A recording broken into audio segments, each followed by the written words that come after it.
नमस्कार दोस्तों, मैं आपका दोस्त विकास सिंह अपने YouTube चैनल विकास सिंह प्रियदर्शी पे आप सभी का स्वागत करता हूं। जैसा कि आप लोग जानते हैं कि इस चैनल पे इंग्लिश का क्लासेज और स्पिरिचुअल क्लासेज की बातें होती हैं। आज हम लोग बातचीत करेंगे इंग्लिश के क्लासेज के बारे में और जो हम लोग जो एकेडमिक्स में हम लोग पढ़ते हैं 9th 10th 11th 12th में पढ़ते हैं और अगर बाय द वे कोई सेंटेंस गलत होता है और उसको सुधारने के लिए कहा जाता है तो उस प्रोसेस को कहा जाता है एडिटिंग। और अगर बाय द हम लोग कंपैरेटिव एग्जामिनेशन के बारे में पढ़ते हैं और वहाँ पे सेंटेंस कोई गलत होता है तो उस प्रोसेस में को हम लोग बोलते हैं कॉमन एरर्स। तो ये जो आज का जो क्लास होगा, आज का जो सेशन होगा, आज का जो वीडियो होगा वो दोनों के लिए, जो एकेडमिक बच्चे हैं उनके लिए भी हैं और जो कंपैरेटिव बच्चे हैं उनके लिए भी है। तो चलते हैं, शुरू करते हैं। व्हेन शैल वी, देखिए, when shall we arrive to our destination.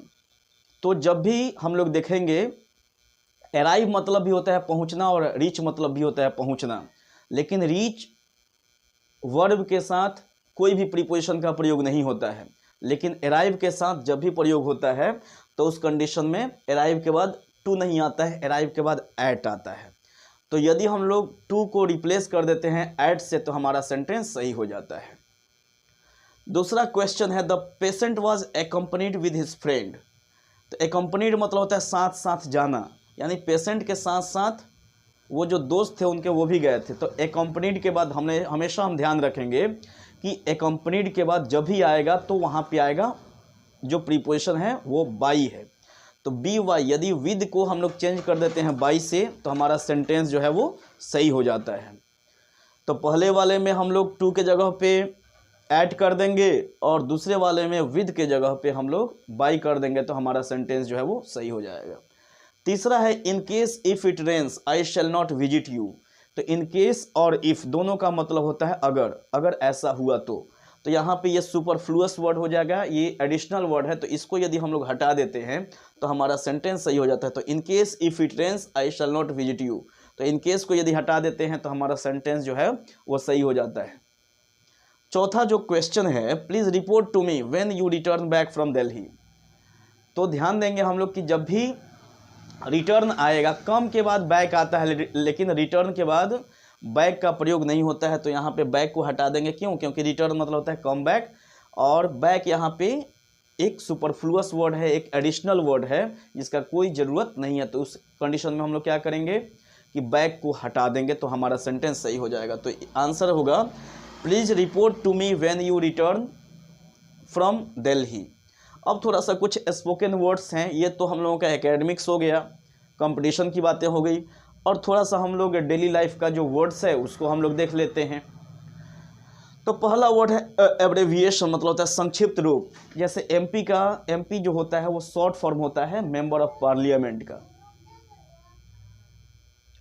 उसी प्रकार से वही शॉर्ट फॉर्म को, जैसे हम लोग बीए बैचलर ऑफ डिग्री, तो उसी प्रकार से जो भी शॉर्ट फॉर्म्स होते हैं उसको हम लोग बोलते हैं एब्रेविएशन, संक्षिप्त रूप। दूसरा है एकेडमी, मतलब होता है पाठशाला, डिफेंस एकेडमी। तो जो भी हमारा जहाँ पे एजुकेशन दिया जाता है उसको हम लोग क्या बोलते हैं? एकेडमी। एब्सर्ड मतलब होता है निरर्थक, मीनिंगलेस। बहुत सारे जो लोग हैं वो मीनिंगफुल बातें करते हैं और बहुत सारे जो लोग हैं वो मीनिंगलेस बातें करते हैं। तो जिस स्टेटमेंट में हमारा कोई लॉजिक नहीं होता है तो उसको हम लोग बोलते हैं एब्सर्ड। चौथा एब्जर्व, यदि हम लोग किसी भी क्लासरूम में बैठते हैं तो हियरिंग करें, लिसनिंग करें, और सबसे ज़्यादा जो ज़िंदगी में आगे बढ़ते हैं बच्चे, जो व्यक्ति, जो स्टूडेंट अपने टीचर के बातों को एब्जर्व कर लेता है, सोख लेता है, एज इट इज़ ज़िंदगी में उतार लेता है। तो एब्जर्व मतलब होता है सोखना, एबव मतलब होता है ऊपर, एबोलिश मतलब होता है समाप्त कर देना। बहुत सारे एविल्स हैं हमारे सोसाइटी में, तो हम लोगों को उन एविल्स के लिए, उन कुरीतियों को समाप्त करने के लिए, एबोलिश करने के लिए, रूट आउट करने के लिए हम लोगों को कदम उठाना होता है। तो एबोलिश मतलब होता है समाप्त करना। एब्सोल्युटली मतलब होता है बिल्कुल, exactly, I am absolutely fine today. Abuse मतलब होता है गाली देना, और अबाउट मतलब होता है चारों ओर। जैसे हम बोले कि वह पार्क के चारों ओर घूम रहा था। अबाउट मतलब होता है कि लगभग के भी सेंस में कि हम 8 बजे के लगभग आ जाएंगे। और अबाउट मतलब होता है के बारे में, कि क्या आप महाराणा प्रताप के बारे में जानते हैं। तो do you know about Maharana Pratap. और एब्रॉड मतलब हो जाता है विदेश, विदेश में।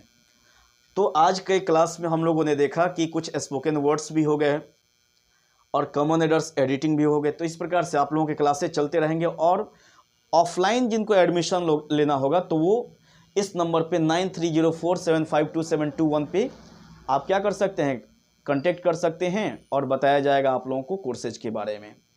बहुत बहुत शुक्रिया, बहुत बहुत धन्यवाद, thank you so much. Classes जो शुरू हो गए हैं वो 11th 12th के भी शुरू हैं, सीटेट के भी शुरू हैं और एनडीए एयरफोर्स नेवी के भी शुरू हैं।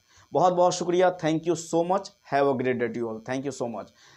एक बार जो कॉन्टैक्ट नंबर है उसको फिर से हम लोग रिपीट फिर से उसको बोल देते हैं 9304752721 और मिलते हैं हम लोग अगले वीडियोस में ग्रेट एक्साइटमेंट के साथ। Have a great day to you all, thank you so much. यदि वीडियो अच्छा लगे तो चैनल को सब्सक्राइब करें और चैनल को शेयर करें। बहुत बहुत शुक्रिया, thank you so much, have a great day to you all.